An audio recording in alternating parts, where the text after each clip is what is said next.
Chapter 7. At 9:30 that night, Tom and Sid were sent to bed as usual. They said their prayers, and Sid soon was asleep. Tom lay awake in restless impatience. When it seemed to him that it must be nearly daylight, he heard the clock strike 10. Only 10. Tom soon dozed off in spite of himself. The clock chimed 11, but he didn't hear it. Then the raising of a nearby window disturbed him. A cry of "Scat, you devil!" and the crash of an empty bottle against his aunt's woodshed brought him wide awake. A minute later he was dressed, at the window, and creeping along the roof on all fours. He cautiously meowed once or twice, then jumped to the woodshed's roof, and then to the ground. Huck was there with his dead cat. The boys set off into the gloom. A half-hour later they were wading through the graveyard's tall grass. The graveyard was on a hill, about 1.5 miles from the town. Around it was a board fence that leaned inward in some places, leaned outward in others, and stood upright nowhere. Grass and weeds grew wild over the whole cemetery. All the old graves were sunken in. There was not a tombstone in the place. Round-topped, worm-eaten boards leaned over the graves. "Sacred to the memory of so-and-so" had once been painted on them, but the inscriptions no longer were visible. A faint wind moaned through the trees. Tom feared it might be the spirits of the dead, complaining about being disturbed. The boys talked little, and only under their breath, because the time, place, and solemnity oppressed their spirits. They found the new grave they were seeking, and hid themselves among 3 large elms that grew within a few feet of it. The hooting of a distant owl was the only sound that broke the stillness. Tom whispered, "Huck, do you think that the dead people mind us being here?" "I wish I knowed," Huck whispered back. "It's awful solemn-like, ain't it?" There was a long pause while the boys considered this matter. "Do you reckon that Hoss Williams will hear us talking?" Huck said. "Course he does. At least his spirit does." "I wish I'd said Mr. Williams. I didn't mean any harm. Everybody calls him Hoss." Suddenly Tom seized Huck's arm. "Shh!" "What is it?" The two clung together. "There it is again. Didn't you hear it?" "Lord, Tom, spirits are coming. They're coming for sure. What'll we do?" "I don't know. Think they'll see us?" They can see in the dark, same as cats."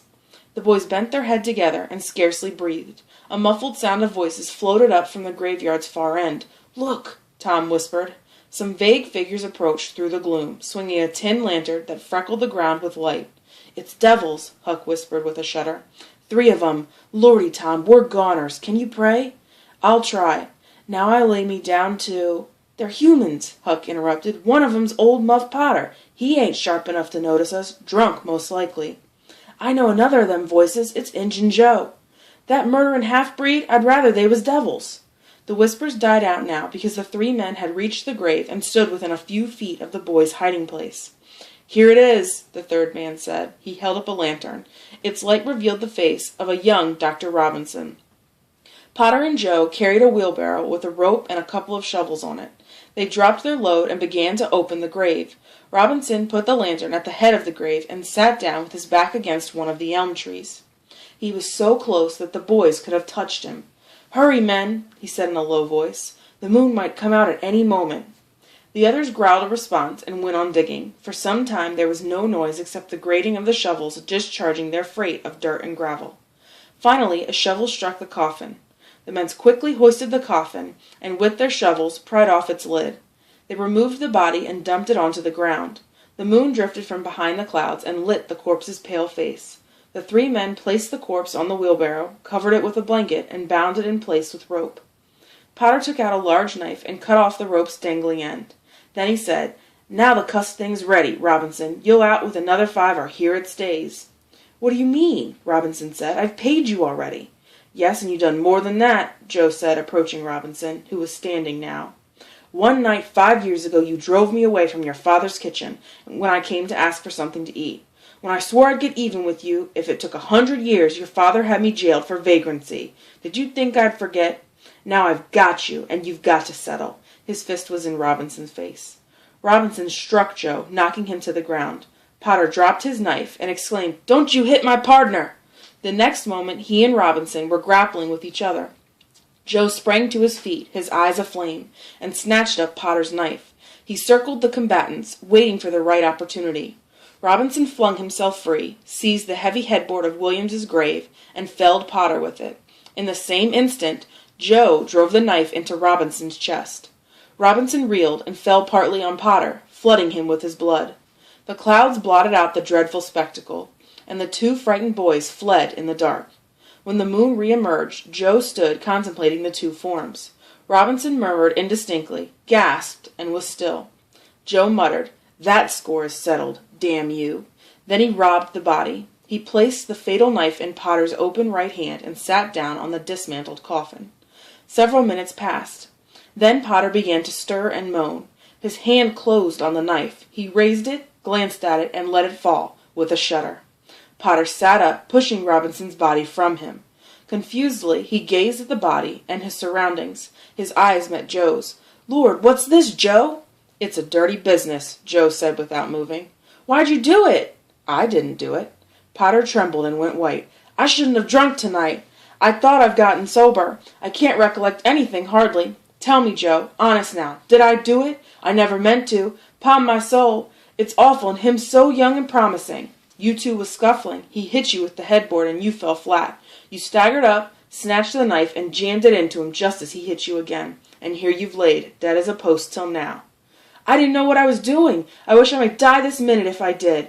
It was all on account of the whiskey and the excitement, I reckon. I never used a weapon in my life before. Joe, don't tell. Say you won't tell. I always liked you and stood up for you. You won't tell, will you?" "You've always been fair and square with me, Muff Potter, and I won't go back on you. I won't tell." "Bless you for this, Joe." Potter began to cry. "This ain't any time for blubbering. Be off and don't leave any tracks." Potter started on a trot that quickly increased to a run. Joe stood looking after him. A few minutes later, the murdered man, blanketed corpse, lidless coffin, and open grave were under no inspection but the moon's. Tom and Huck flew toward the town. From time to time they glanced back over their shoulders in fear that they might be followed. Every stump that appeared along their path seemed an enemy and made them catch their breath. "We have to get to the tannery," Tom said in short catches between breaths. When they reached the tannery, they burst through the open door and fell, grateful and exhausted, into its sheltering shadows. After their pulses stopped racing, Tom whispered, "Huck, what do you reckon'll come of this?" "If Dr. Robinson dies, I reckon hanging'll come of it." Tom thought a while, then said, "Who'll tell? Us?" "What are you talking about? Suppose something happened to Injun Joe didn't hang. He'd kill us some time or other." "That's what I was thinking. If anybody tells, let Muff Potter do it. He's usually drunk enough."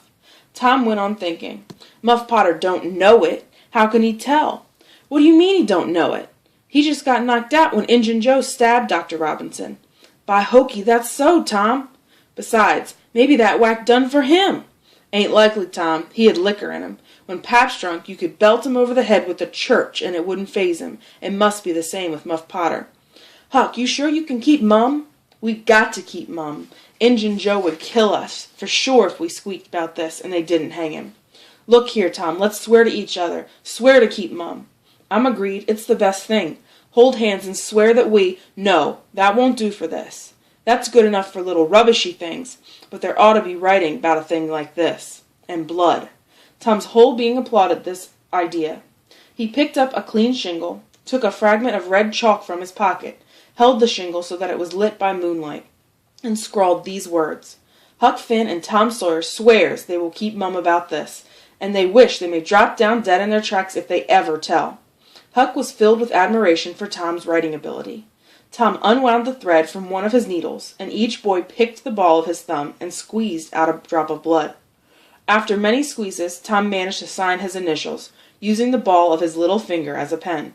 Then he showed Huck how to make an H and an F, and the oath was complete. They buried the shingle close to the wall with some incantations. A figure kept through a break in the ruined building's other end, but Tom and Huck didn't notice. "Tom, does this keep us from ever telling?" Huck whispered. "Of course it does. Whatever happens, we gotta keep mum. Otherwise we drop down dead. Shh, what's that?" "Sounds like hogs grunting." "No, it's somebody snoring." "Where is it?" "I think it's down at the other end." The spirit of adventure rose once more within the boys' souls. "Do you dare to go if I lead?" Tom asked. "Suppose it's Injun Joe?" Tom quailed, but temptation soon returned, and the boys agreed to try, with the understanding that they would take to the heels if the snoring stopped. So they tiptoed down, one behind the other. When they were within 5 steps of the snorer, Tom stepped on a stick, and it broke with a snap. The man moaned and writhed a little. His face came into the moonlight. It was Potter. The boys' fears passed away now. They tiptoed out and stopped at a little distance to exchange a parting word. When Tom crept in at his bedroom window, the night almost was over. He undressed with excessive caution and fell asleep congratulating himself that no one knew of his adventure. He was not aware that Sid had been awake for an hour.